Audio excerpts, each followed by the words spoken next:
Hi అండి. Hi అండి. మనమ్మ, అమ్మమ్మ, నానమ్మ వీళ్ళందరూ ఏం చేసేవారు?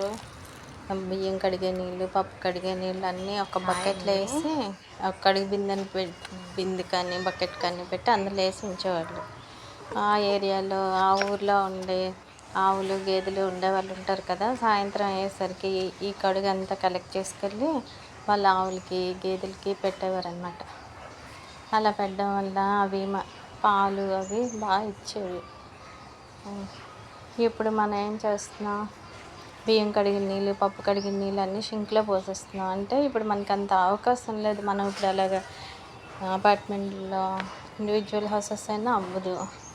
కనీసం మన ఇంట్లో మిగిలే అన్నము అది డస్ట్బిన్లో వేసేస్తాం అనవసరంగా.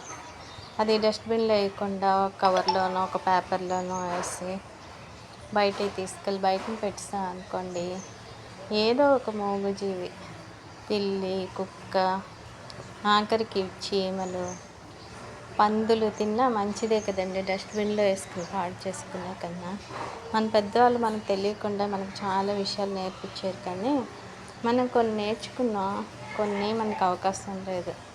అందుకే మీకు తెలియదని కాదు, మీకు అవకాశం ఉన్నప్పుడు మనందరం కూడా మనకు అవకాశం ఉన్నప్పుడు అలా మిగిలిపోయిన అన్నము ఏదైనా ఉంటే డస్ట్బిన్ లేకుండా బయటికి తీసుకెళ్ళి బయటని పెట్టేసాం అనుకోండి, ఎవరో ఒకరు పిల్లో, కుక్కో, చీమో, పందో ఏది తిని ఆ కడుపు నింపుకుని అమ్మాయా అనుకొని పడుకున్నాయి అనుకోండి, అది మనకే కదండి మంచిది.